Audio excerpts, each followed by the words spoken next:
اسے یاد نہیں، بس ایک واہمہ سا ہے جو ڈیوری میں لہراتا ہے، ایک بڑی آنکھ جس میں خوف جمع ہے جھانکتی ہے، اور سحر سے بھری ہوئی ہوا باہر کے پرانے دروازے سے ڈیوری تک آتی ہے، پھر صحن میں پھیل جاتی ہے۔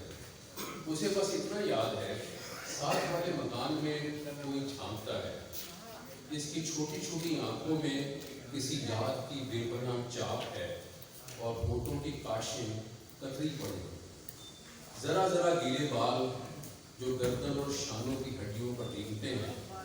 صحن میں جو ہوا ہے کسی کو ڈھونڈتی ہے، لیکن کوئی نہیں ہے، محض کونوں خدروں میں چھپی تنہائی ہے، یا بند دروں پر تالے ہیں جن پر رنگ زنگ جمع نظر آتا ہے۔ ادھر سیڑھیاں ہیں جن کے قدمچے ویران ہیں، وہ اوپر کی طرف جاتے ہیں اور چھت میں مدغم ہوئے جاتے ہیں۔ چھت پر دو پرانے کمرے کھڑے دیکھتے ہیں، شاید ان کے مقیم انہیں چھوڑ گئے ہیں، تبھی ایک انتظار سے بھری آنکھوں سے کھڑکیاں پھیلی جھانکتی ہیں۔ ساتھ والے مکان سے اب بھی کوئی جھانک رہا ہے، جس کے سینے میں سانس ہے، سردی سے ٹھٹی ننھی سی ناک میں بڑی نتھ آتی دھوپ میں چمکتی ہے۔ یہ سب کچھ ایک نظر میں دیکھا جا سکتا ہے، لگتا ہے کوئی دیکھا ہوا خواب ہے، جس کے ہاتھوں میں لانٹین ہے، بس وہیں ایک روشنی ہے، جیسے دھوپ وہیں تک پہنچی ہو۔ کمروں کے اندر بھی دھوپ ہے، لیکن مری مری دھوپ، ایک کونے پر ختم ہوتا دھبا لرزتا نظر آتا ہے۔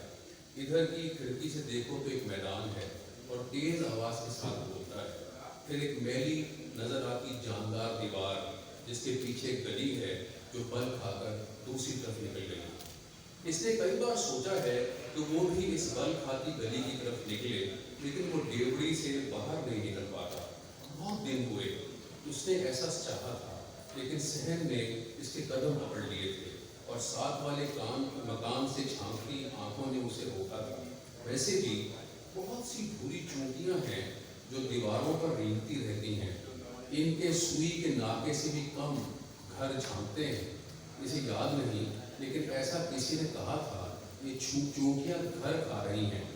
پرانے گھروں کو جن کے مکین انہیں چھوڑ جائیں، وہاں ایسا ہی انجام دکھائی دیتا ہے کہ وہ ایک دن ختم ہو جاتے ہیں۔ اسے یاد نہیں، بس ایک واہمہ سا ہے، اور ایک بڑی آنکھ جس میں خوف جمع ہے ڈیوری سے جھانکتی۔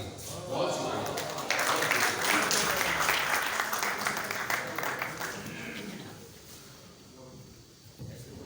اور اب وقت ہوا ہے صاحب صدارت کو دعوت میں خطاب دینے کا۔